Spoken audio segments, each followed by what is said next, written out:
Harihi Om Shri Gurubhyo Namaha. Vakratunda Mahakaya Surya Koti Samaprabha Nirvignam Kuru Me Deva Sarva Karyeshu Sarvada. A warm welcome to all fellow seekers to today's session on Panchadashi. Panchadashi, the authoritative text on Advaita Vedanta, is authored by Sri Vidyaranya Swami. Sri Vidyaranya Swami was called the warrior saint by Sri D.V. Gundappa, one of the most progressive thinkers and poets of our time. He wrote extensively on Sri Vidyaranya Swami.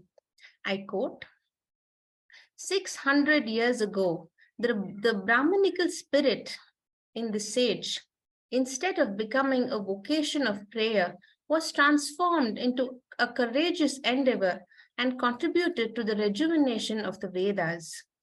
The renunciation of this glorious eminence did not culminate in passive inertia, but radiated the light of steely valor, and whose Vedanta, instead of becoming dry recitation, directly became the cause for civilizational buoyance. It is this warrior saint's profound work that we have the privilege of studying. Today, we begin the verses of Panchadashi. Sadashiva Samarambham Shankaracharya Madhyamam Asmadacharya Paryantam Vande Guru Paramparam. Om Namah Shri Shankarananda Guru Padambu Janmane Savilasa Mahamoha Graha Grasaika Karmane Atmanam Ched Vijaniyat Ayam Asmiti Purushaha Kimichan Kasya Kamaya Shariram Anuswam Jwaret. It is our practice to have a recap of what we have studied in the last class, and I will do a little bit of a recapping of the topics that we studied in the last class. What is Mahavakya and what is Avantara Vakya? I will give you a few choices and you should be able to guess. When you hear a verse like Satyam Jnanam Anantam Brahma, that is one type of Vakya. And then there are other verses like Aham Brahmasmi, Tattvamasi, Ayam Atma Brahma. There is a great distinction between these two verses. Whenever you use the word Satyam Jnanam Anantam Brahma, you're giving a description of Brahman. Whenever you use the verse Aham Brahmasmi Tattvam Asi, these are called Mahavakyas because they bring an identification between us and Brahman. Whereas the first set of verses, what is an Avantara Vakyam, which gives a certain description that Brahman is the nature of Satyam, Jnanam, and Anantam. So when we now see Vedanta verses, you will see an easy distinction between two. Those verses which give a description about Brahman, and they are called Avantara Vakyas. Those verses which talk about our identification with Brahman as being essentially one and the same, those statements are called Mahavakya. Some of these terms need to be very clear. We have discussed in our introduction and it will come again and again. What do you mean by Paroksha Jnanam? What is meant by Aparoksha Jnanam? The style of teaching in Vedanta is verbal teaching. And the pramanam that we use is called Shabda Pramanam. That is, through words which are heard and you can read them. Therefore, there are three words that we have to be familiar. What do you mean by Paroksha Jnanam? Supposing there is an object which I cannot see directly or hear directly, but I get a lot of information. That knowledge which is brought indirectly, that means not through my sense organs, is called Paroksha Jnanam. Now, if I have an opportunity to see that object directly, it may be a star which is many light years away, but I can see it with my eyes. Any object that I can see with my sense organs, that comes under what is called Pratyaksha Jnanam. Any knowledge about myself, for example, the most important knowledge And I want you to realize as you are listening, one fact we know about ourselves is I am existent. For this knowledge that I am does not need any sense organs or or the mind. And that knowledge about ourselves is called aparoksha jnana.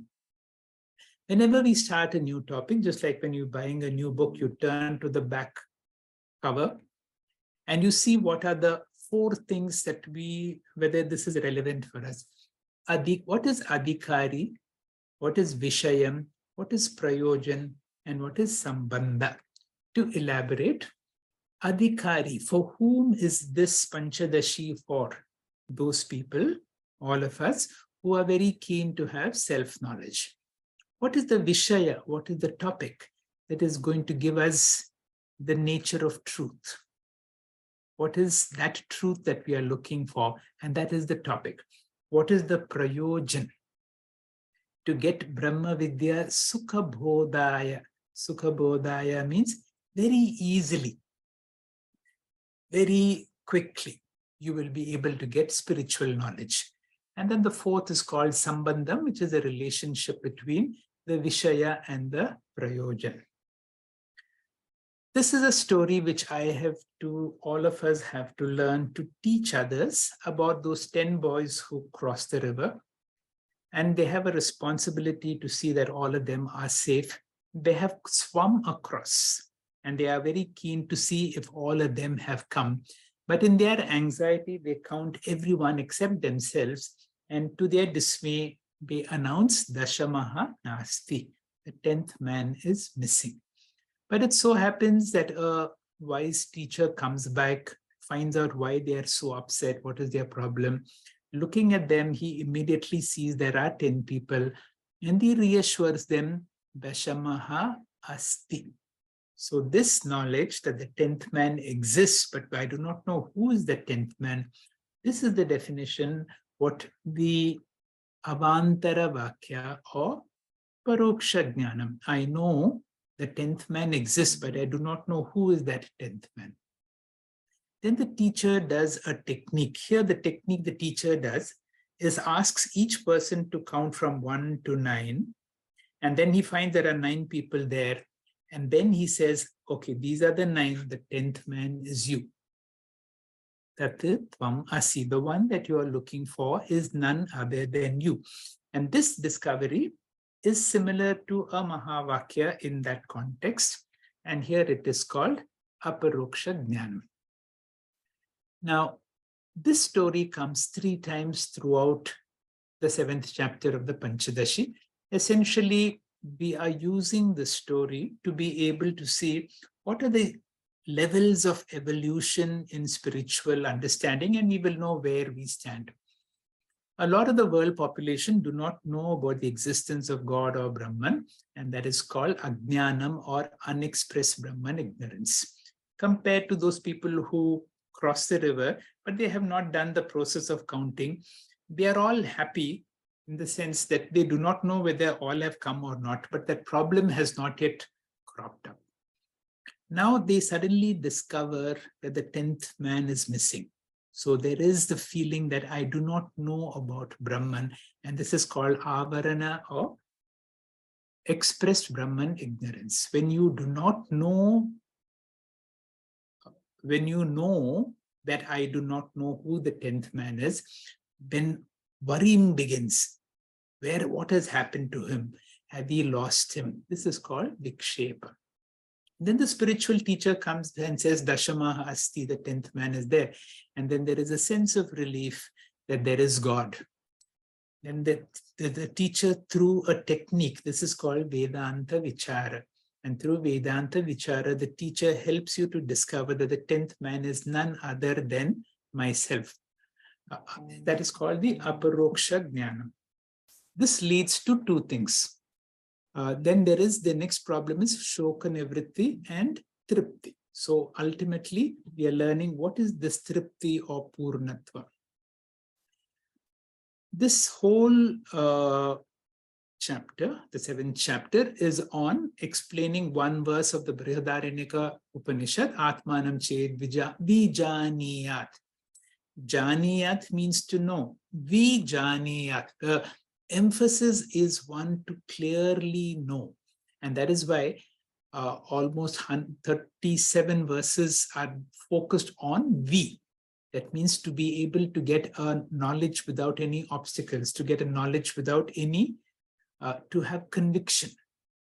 And Vidyaranya Swami brings about a nice way to say where are the obstacles and what is the solution. So the solution is Shravanam, Mananam, and Nididhyasanam.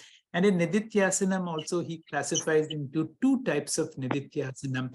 And then he says one of the most important thing about Nididhyasanam is what we are doing right now.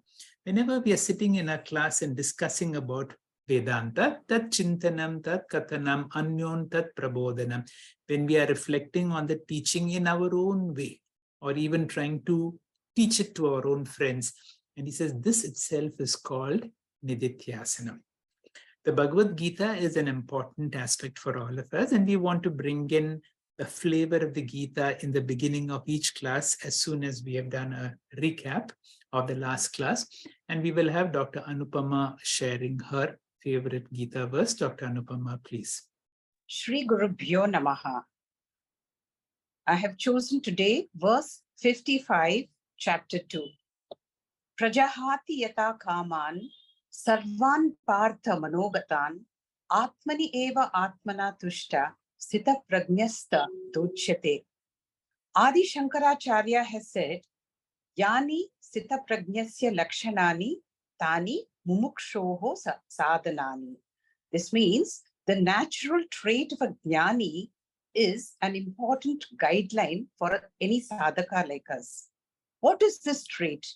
Atmani eva atmana tushta. A jnani does not require any external factor to be happy. So, what is the source of this indigenous bliss? A jnani has atma anatma viveka.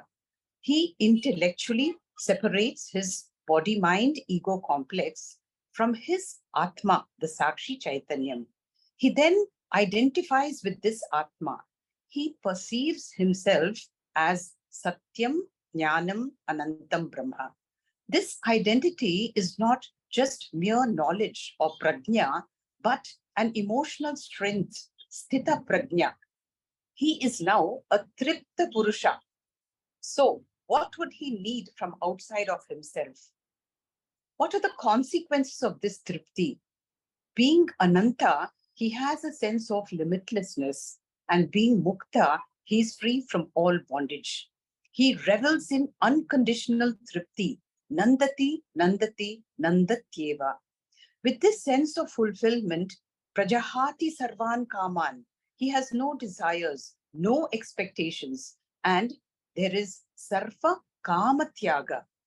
With no lingering karma, what karmas would he need to perform? This is the essence of the Brihadaranyaka mantra 4412. If I have the discretion, the viveka, to identify with the Sakshi Chaitanyam, the Atma, Atmanam Ched Vijaniyat, as Ayam Asmi Iti, whatever will I desire for? Kim Icchan, for whose sake would I torture my body? Kasya Kamaya Shariram Anusvanjuret. Dr. Hegde will now explain this verse for us. Thank you. Thank you very much, Dr. Anupama, for choosing a verse which is the essence of Tripti Deepa. In fact, those who love this verse, or the Sthita Prajna portion, you will see it is so identical to the 7th chapter of Panchadashi. Before we begin the Panchadashi, there are two verses which we will be studying or chanting every class. And what are those two verses? The first one is this: Namah Shri Shankarananda Guru Padambu Janmane Savilasa Mahamoha Graha Grasaik Eka Karmani. Now, this is a salutation that Vidyaranya is offering to his Guru, Sri Shankarananda, at the beginning of his text, Panchadashi. Namah Sri Shankarananda. Salutations to my Guru, Sri Shankarananda. Guru Pada Ambu Janmane. Ambu Janma means that which is born in the water or the lotus, which means my Guru's feet are like a lotus. The next topic is, what is the Guru's karma, or what is the Guru's action? The only purpose of the Guru's is to teach. And therefore, the word karma here means action. And Vidyaranya very brilliantly brings out about the Guru's action as one compound word, Savilasa Maha Moha Graha Grasaika Karmane. Let us understand first, what is a Guru's karma not? Or what is not teaching? A Guru here is not here to impart information about Vedanta. He's not here to inform us about what is Panchadashi or the Bhagavad Gita or the Upanishads. Teaching Vedanta is not the work of the Guru. That can be done in a university classroom. You can do a PhD. In fact, you will find a doctoral work on the Panchadashi online. So this is possible, but the problem is it will not lead us to Parama Purushartha in oneself. That is why the importance of a Guru. So what is the kind of ignorance that the teacher has to remove?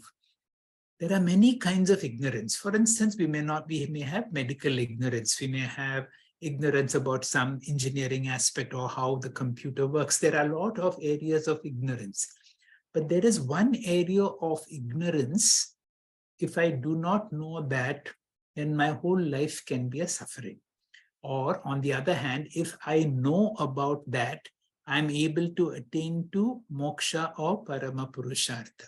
So a Guru's life is not to impart information, but to put us in a process of self-inquiry so that we get self-knowledge. Because self-knowledge has the ability to bring out all our suffering and get us to moksha by giving us that knowledge without which our life can be a suffering. I hope this is very clear. And this is what is brought out in this opening prayer. And that is the only work of the Guru. Grasaika eka karmani. The only job that my Guru has got is to consume graha, that crocodile.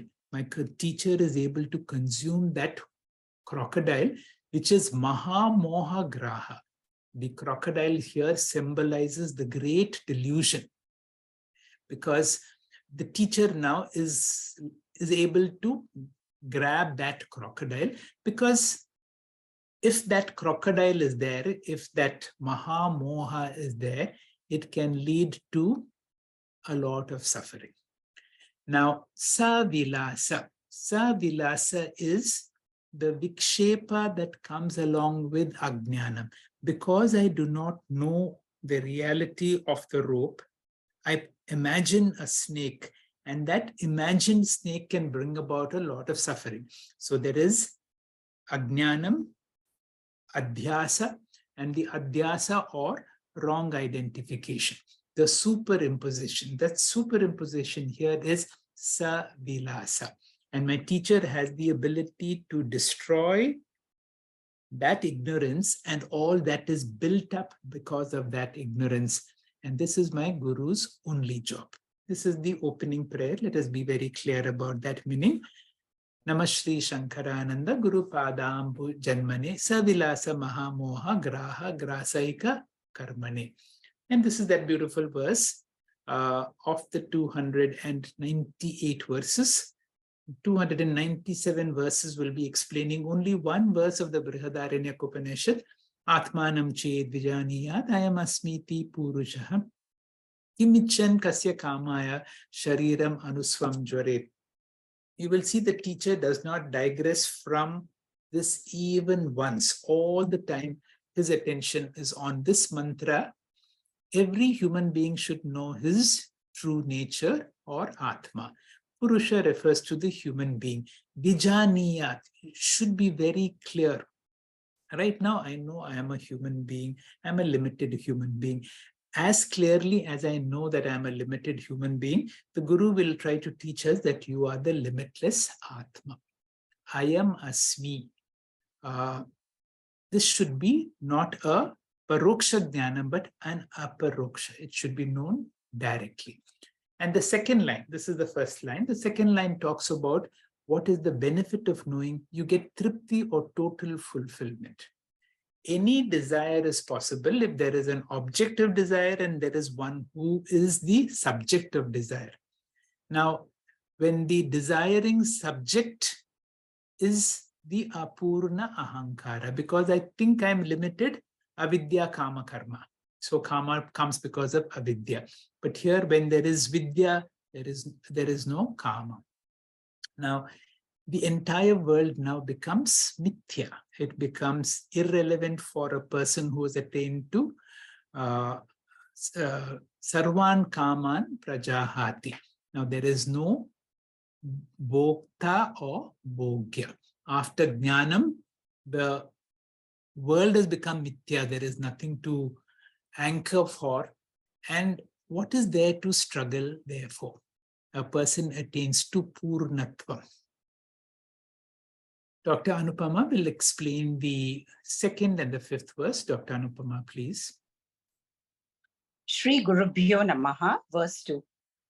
Asya shrutehi abhipraya samyak atra vicharyate jivan muktasya ya tripti satena vishadhayate. Atra here means the 7th chapter of Panchadashi. Here, Vidyaranya Swami will analyze the significance or the abhipraya of this Brihadaranyaka mantra, samyak, meaning thoroughly, in 297 verses, so that the contentment of a jnani, Jivan Muktasya Tripti, will become very clear to us. Vishadayate. Proceeding, let's first understand the meaning of the word Purusha in this mantra. Purusha means Jiva. Now, how did this Jiva come into existence? Both Jiva and Ishwara are reflected consciousness or Pratibimba Chaitanya. How is this reflection formed? From the original consciousness, it's formed, and the original consciousness is here called Kutastha. And from this Kutastha, which descends from the Paramarthika to the Vyavaharika level as an avatara to become Jiva, the micro or Vyashti reflection, and Ishvara, the macro or Samashti reflection. Now, who provides the reflecting medium? Maya provides two reflecting media and is responsible for the appearance of both Jiva and Ishvara. Who creates the rest of the creation, meaning the 14 lokas, all our sharira, etc.? Based on the karma of Jiva, Ishvara decides Svarga, Naraka, Srishti.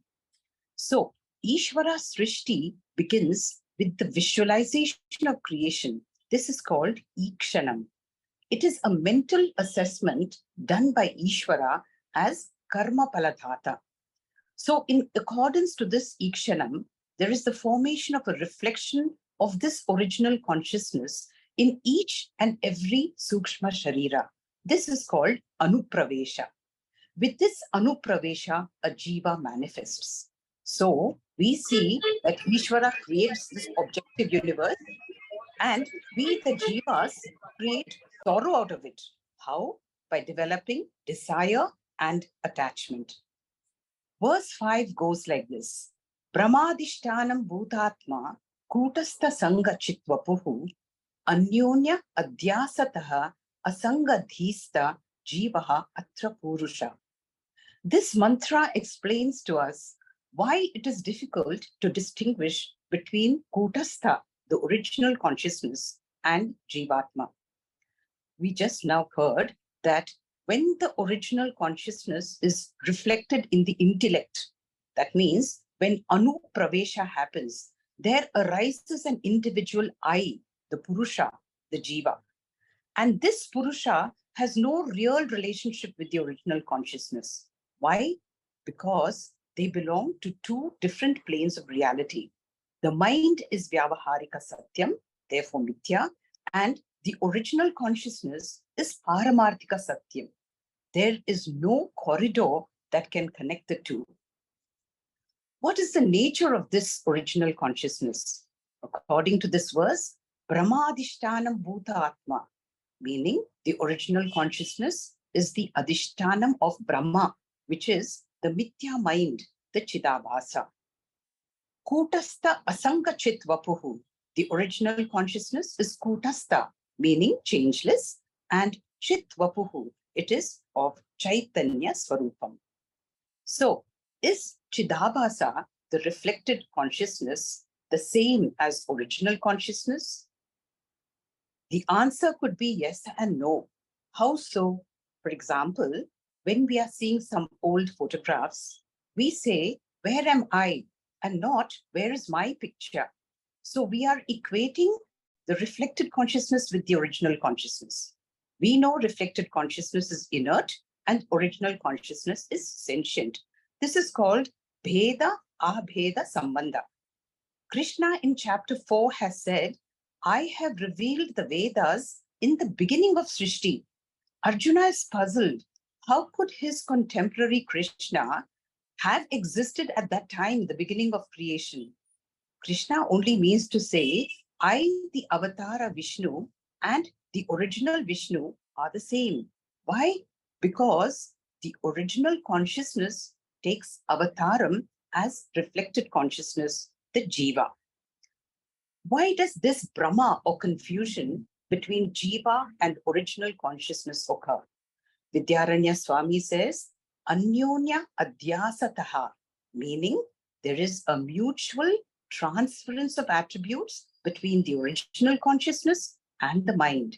Being in proximity, they seem to interchange attributes. For example, Atma, which is all-pervading or Sarvagata, appears to be located in the mind, and the mind, which is actually Jada, appears to be sentient. So we now clearly understand that the original consciousness only appears as reflected consciousness, which we call Jivatma or Purusha. Mama eva Jiva Amsha. Mama eva Amsha Jiva Loke Jiva Bhuta Sanatana. To conclude, each and every one of us, Jivatma or Purusha, are a combination of the consciousness, the Sakshi Chaitanyam, with the intellect in the body, and the reflection of consciousness, the Chidabhasa. Thank you. Thank you very much, Dr. Anupama, for explaining the first two verses. As you will see, the first verse is the Namaskara to the Guru. The second verse, Sri Vidyaranya Swami, as explained already by Dr. Anupama, says, Asya Shrute Abhipraya. The essence of this will be explained in such a manner that you will be able to understand how a person with Jivan Mukti, the tripti of a person with Jivan Mukti. All of us want to have that kind of a mind, to have that sense of Purnatva. Now we come to the real topic. As you will see, that we will be skipping certain verses because we are based our study on selected verses by a great Acharya, where the essence of the entire text will be obtained in about a study of 130 verses. Now, we have to understand two terms which has been explained already. What are the two terms? What is this Kutastha and what is this Chidabhasa? The Kutastha is Paramarthika or the original consciousness. The Chidabhasa is the reflected consciousness. Dr. Anupama brought out the example of because of the Upadhi, Maya, which can be in the micro or the macro. And when the original consciousness reflects on the micro, the Jiva is born. When the original consciousness is reflected on the macro or Maya, Ishwara is born. Now, whenever there is this Upadhi, the reflecting medium, because of the reflecting medium, there is a reflected consciousness. That means we have a new entity or the Jiva that is born. The Jiva now has got a mixture.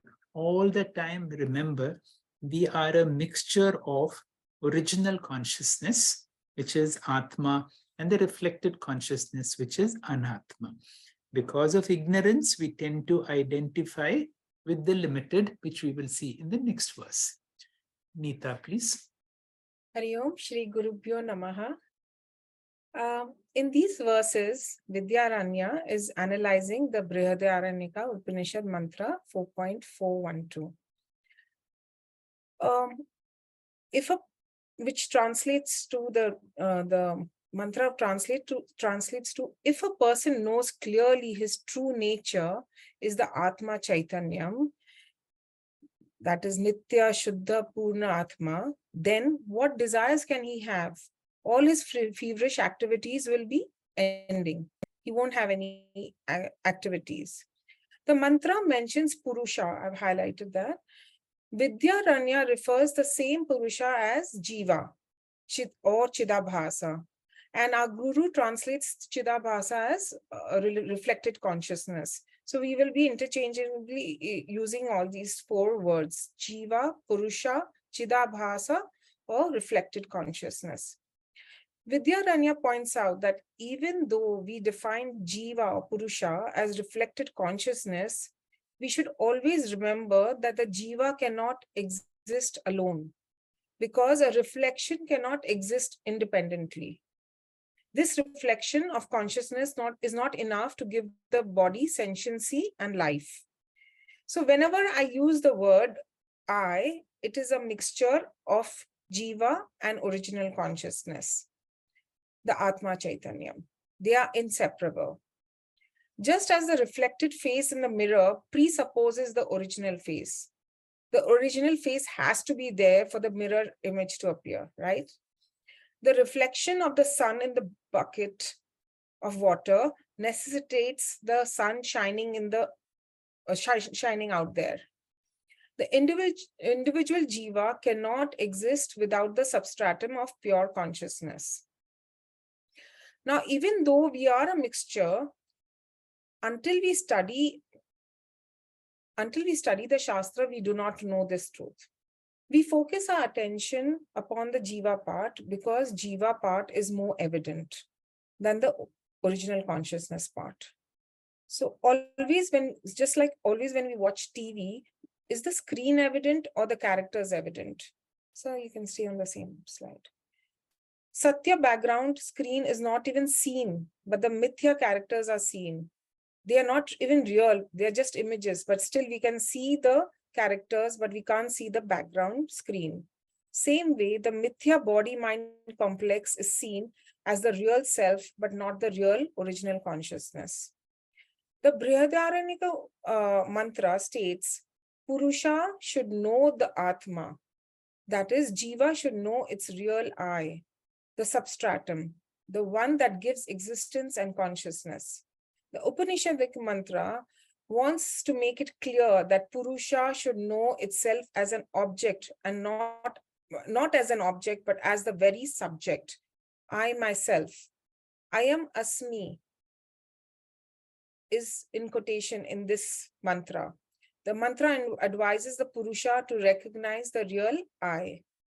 Coming to the verse, Adhishtanam amsha samyuktam brahma amsham avalambate yada tadaham samsari iti evam jiva abhimanyate. So in verse 7, Vidyaranya explains, in the case of a lay person, he does not know he is a mixture of the reflected consciousness and the original consciousness. And therefore, he will refer to the reflected consciousness part only as I. Here we are trying to see what are we claiming as I, because he doesn't know that the original consciousness is there. And when my attention is focused on the reflected consciousness part, I claim I am a samsari because I identify myself as a mother or a daughter or a wife. And because of that, I suffer because of all the problems are of the body relations. I feel limited. And I'm anxious because when this body will die, I will die also. I get that feeling. So even though Jiva is along with the Satya part, and the Jiva focuses only on the Mithya part. Instead of saying Aham Brahma Asmi, the fellow says Aham Samsari Asmi. But understand, even when he's claiming I am a samsari, the OC part is also there. But he's unaware of it, and this is called Ajnana Avastha. So the verse meaning goes, when the Jiva wrongly identifies himself with the body-mind complex, which is mithya, then he comes to think of himself as a samsari, bound and limited by the pleasures and pains of this world. This is verse 7. We come to the next verse, 8. Brahmam shasya tiraskarat adhisthana pradhanata yada tada chidatmaham asangosmiti buddhyate. Now, due to some punya of ours, this Purusha comes to a guru and tries to disidentify with this body-mind complex. In the Vedanta class, the teacher turns the attention of the student to both the amshas of the Jiva, the original consciousness and the Chidabhasa. They both introduced. And then the teacher asks the question, what really deserves attention? The teacher says, Chidabhasa does not deserve over attention because it is mithya. And what is satya is important. Then someday, the student, when he uses the word aham, I, he knows he is the mixture and his attention will be focused on the original consciousness part. The attention on the Chidabhasa will be withdrawn. This is called tiraskarat in the verse. He overlooks the Chidabhasa and he falsifies it and sublates it. The original consciousness part is given importance.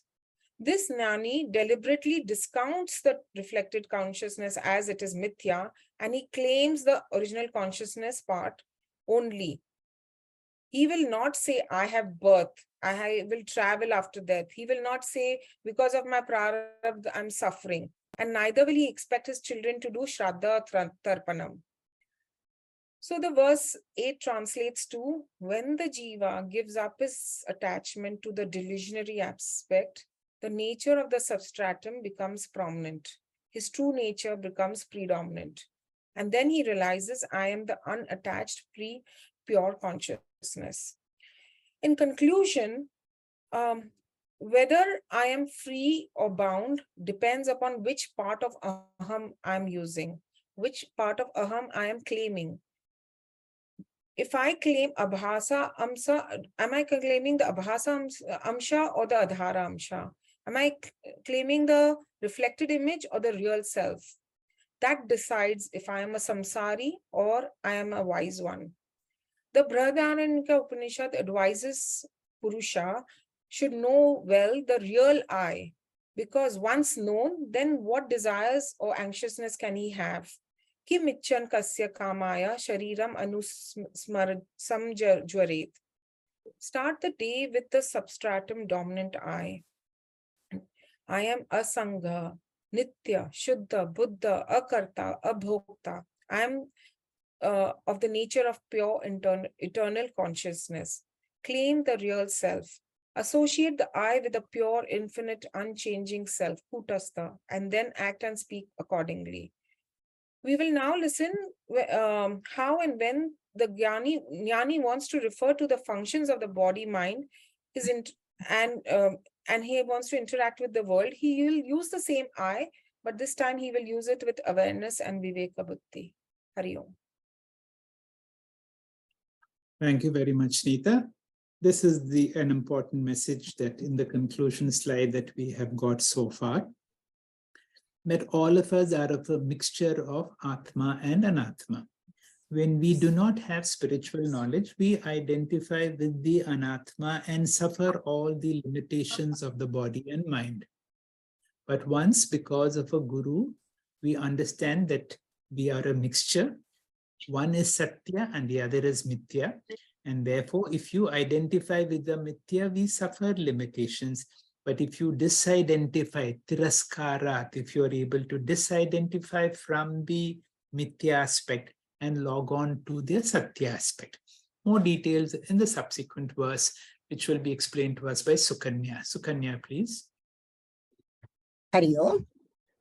Tripti Deepa Prakarana is a text authored by Swami Vidyaranyaji It's the light of knowledge that leads to Purnatvam, attainment of Jiva and Mukti, as already explained by Doctor. Before going to the verse, let me try to get familiar with some of the Vedantic words used in these verses. The word Purusha is the supreme reality, Brahman, Atma, consciousness. The contextual meaning referred to here is the individual Jivatma, seeker of knowledge, a lower order of reality, and the reflected consciousness.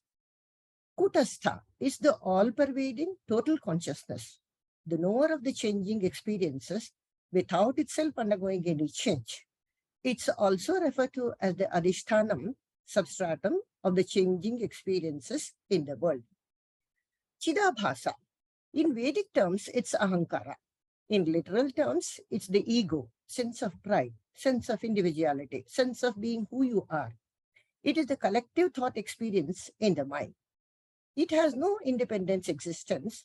Its existence is dependent on the adhishthanam, the substratum, kutastha. Chidabhasa is the reflecting consciousness, body-mind being the medium for its reflection. Now, let's go to the verse 12 and 13 to know the perception of a gnani when he uses the word aham in worldly transactions and in Vedantic context. Verse 12. Laukika vyavahareham gacchami ityadike buddha vivichaiva chidabhasam kutastattam vivakshati. From the worldly standpoint, when the wise say, I'm going, they mean only the Chidabhasa part separated from the Kutastha. How does this happen? The primary meaning of the word aham is abhasa, reflection, used in worldly transactions. In Shastric context, the meaning is Kutastha, the total. The word aham is a sense of individuality of who you are and your assumed role in worldly transactions. That is, I'm a teacher, I'm a doctor, I'm a housewife, etc. This sense of ahankara, ego, is located in the mind. The secondary meaning of the word aham from a philosophical point is chidabhasa, which is a mixture of two entities, pure chit and chit abhasa, reflection. In worldly transactions, while using aham, gnani refers only to the chidabhasa part with the reflecting medium, body and mind, which can travel, not the chit part, which does not travel. Chidabhasam kutastattam vivakshati. Intellectually, he separates the chidabhasa from kutastha. When a Buddha, the wise, says, I'm going, he has clear distinction between the changing chidabhasa and the changeless kutastha. He is also aware of the two components, chit and chidabhasa. The word gacchami cannot be applied to chit because it is changeless. So, when Gnani says aham gacchami, kevala chidabhasam vaktum ichati, he refers only to the chidabhasa part. In his mind, the meaning of I is reflected consciousness, whether others understand or not. He does not forget his identity with the absolute reality while in worldly roles. This intellectual knowledge is bhagatyaga lakshana, that is, giving up identification with the body and mind. But the ignorant are not aware of the two components. So when they say aham gacchami, they refer only to the whole component chidabhasa. Now coming to the next verse, which explains a wise man's vision when he uses the word aham in spiritual context. Asangoham chidatmaham iti shastriya drishtitaha aham shaddham prayokteyam kutaste kevale buddha. From the scriptural standpoint, the word aham, I, means pure consciousness. The wise use this word with reference to the unchanging, non-dual self, that is Kutastha. Buddha is the one enlightened or open up. When he says, I am asangaha, I am unattached, his enlightened ahankara is saying this in philosophical context. Perception is variable. When the wise say, I am chidatma, I am asanga, he identifies himself with the total consciousness, Kutastha. And his perception is, nothing that happens in the world can affect his body and mind. Chidabhasa is not asanga, because its first reflection is first connected to the mind, Mind is connected to the body, which in turn is connected to all the relationships we have, that is father, mother, husband, wife, etc. Gnani identifies himself with the Kutastha when he says he is asanga. He is free from all such worldly roles. This intellectual distinction between Kutastha and Chidabhasa, by transcending the gunas, is clear in the Bhagavad Gita verse, Tattva vittu mahabaho guna karma vibhagayo guna guneshu vattanta iti matva na sajjate. Swami Paramarthanandaji says, at no time the Kutastha pure consciousness is recognizable except in the state of deep sleep and in Nirvikalpaka Samadhi, where the mind is resolved. Chit is there without Chidabhasa. That is, existence is there, but the reflecting medium mind is absent. To sum up, Gnani says aham asangaha in worldly transactions, and in philosophical context, he says aham brahmasmi. He is the unchanging observer in all changing experiences. Hari Om. Thank you very much, Sukanya. Another very important set of verses and a nice summary that you have done in this particular slide. Remember, all of us now are advanced students of Vedanta. An advanced student has got spiritual wisdom. By spiritual wisdom means, let us not be afraid to say, I have jnanam. What is the jnanam? That I know I am a mixture of body-mind. Essentially, I am Atma, temporarily using this body-mind. We are working from jnanam to jnana nishta, so don't feel shy to say I am a jnani. But the proof is, how do I conduct my worldly transactions? When I conduct my spiritual classes, I know very clearly I am Atma, Brahma, I am Nitya, Shuddha, Buddha, Mukta, I am there from the very beginning, and so on. But the moment I leave my classroom and I attend a very demanding worldly activity, are you still remembering the fact that you are still an Atma who is not going to be affected by anything, but you have a certain role to play? If this is remembered, then you move from Jnanam to Jnana Nishta. A little more clarification again will come when you have a Purva Pakshi coming in and asking questions, and that will be spoken to us by Indumati. Indumati, please. Shri Gurubhyo Namaha. Kutastosmiti bhodopi mityache neti kovadet nahi satyataya abhishtam rajju sarpa visarpanam. Kutastaha asmiti, the pure consciousness which is unchanging, is a code word for Atma here. Bodhaha, the knowledge. Api mitya, it is also illusory. It does not have independent identity. Iti, it is not. Satyataya, as real. Abhishtam, accepted. It is not accepted as real. Rajju sarpa visarpanam, movement of the snake superimposed on a rope. Next we see here the doubt is the idea I am pure consciousness. Kutastha is also illusory. Reply is, who denies it? Any movement of the snake superimposed on a rope, though seen, is unreal and cannot be accepted. That which is not satyam is mithya. That which is abiding and true is satya. Trikala abhadita satyam means which is always there, which is real in past, present, and future. We admit moksha is not real, Atma is real. Purva Pakshi says that enlightenment is really a mithya. As we have seen in the above metaphor of Rajju Sarpa, for a real problem, we require a real solution. And for an ignorance-based problem, born out of ignorance only, intellectual knowledge is required. Swami Vidyaranya gives a brief commentary on focusing how Jiva should know its real nature.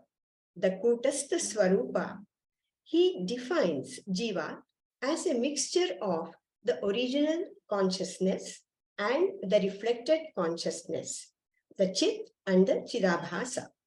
Kutastha being Nirvikara, it does not have the knowing capacity here. There can be Chidabhasa, which has the knowing capacity. Say, Aham Brahman Asmi, Kutastha Asmi. Purvapakshi says that is not possible, as Chidabhasa can know I am Chidabhasa. Vidyaranya Swami clarifies this by saying Chidabhasa cannot independently exist, independently function, and therefore it depends upon the substratum, Kutastha. Next we see Swami Vidyaranya Swami says that this Kutastha with Mithya knower put is Aham Kutastha Asmi. It says Aham Kutastha Asmi, Aham Brahma Asmi. Then Purva Pakshi raises a doubt. If I, the real Kutastha, with Mithya knowerhood or Chidabhasa gains the knowledge, that knowledge also must be Mithya only. Mithya Chidabhasa can give only Mithya knowerhood and Mithya knowledge. Next we see, if the knowledge is also Mithya, what about liberation attained through knowledge? Can Mithya knowledge give real liberation? The answer for this comes in the next shloka. Tadrishenapi bodhena samsaro hi nivartate ekshanurupo hi balirityahu laukika jana. Now we ask, what do you mean by liberation? Liberation is freedom from samsara. Next we see Swami Vidyaranya asking, is samsara mithya or satya? If samsara is satya, it will never go. Brahman is satya and eternal. If samsara is also satya, it will be eternal and will not go. So we have to say that samsara is mithya, and moksha being elimination of mithya samsara, moksha will be mithya only. Solution should be for dream hunger, dream food, and for waker's hunger, waker's food. There is common saying that is a sacrifice offered to the deity must be appropriate to that deity. Therefore, mithya bondage, mithya knowledge is enough to remove the bondage. The worldly people have such a proverb. So you gain mithya knowledge through mithya scriptures and mithya guru also. Thus ends the shloka. Hari Om. Thank you. Thank you very much, Induji, for a very nice explanation of these two verses and what are these two verses trying to clarify. Repeatedly, again and again, you have the Purva Pakshi, a person who has a differing point of view, who gives very relevant questions, and sometimes they shake the very foundation of our understanding. But if you are able to understand the discussion of the question and answer, you gain jnanam, not just jnanam, but jnana nishtha. Your knowledge can never be shaken off in disturbing situations. So that is the purpose of bringing in the Purva Pakshi. So the Purva Pakshi wants to know, whenever you say you are a mixture, we know. Whenever you are saying you are a mixture, and when you claim Aham Brahmasmi, who in you is the one who's claiming? The Atma part cannot claim. The Anatma part also cannot claim, because the Anatma cannot claim because it is Anatma. So who is the one who is saying? Now this becomes a problem. And therefore it is understood that the only reality is Atma. For transaction purposes, it uses the Anatma to declare through Guru and Shastra that I am Brahman. Now the Purva Pakshi again comes in. If there is only one reality, which is the Atma, everything else is Mithya, we agree. That means your Guru is Mithya, your Shastras are Mithya, And through the Guru and Shastra, the knowledge that you get is mithya, we agree. Now, the big question is, through mithya knowledge, how do you get liberation? So the teacher will say, if the problem is real, we need a real solution. Here, the problem is one of ignorance of our true nature. It is just like, I do not know the knowledge of the rope and I imagine it to be a snake. But the moment you throw light and then you realize that there has never been a snake on it, that means I have got a wrong knowledge about myself. And when the teacher removes my ignorance by bringing in knowledge, even though the knowledge may be mithya, for a mithya problem, we have to give a mithya solution. So this is how the discussion will go on. We need to be able to analyze whatever we have understood. The essential knowledge is, I am Atma Brahma. Let this be a claim all the time. And so that this understanding can become a nishta and not affected in any of our day-to-day understandings. And that is the whole purpose of studying Panchadashi chapter 7. Panaka, please. Thank you very much, dear speakers, and Dr. Hegde sir, for simplifying the verses of this profound text and explaining them in a very easy to understand way. Sincere thanks to all our listeners for beginning this journey of Tripti Deepa with us. Let us remember that we are the Kutastha through all our worldly interactions. In the next class, we will study verses 21 to 36. Please log in on 7th August, Monday at 6:45 p.m. Om Purnamada Purnamidam Purnat Purnamudachyate Purnasya Purnamadaya Purnamevavashishyate. Om Shanti Shanti Shanti. Harihi Om. Shri Gurubhyo Namaha. Harihi Om. Thank you.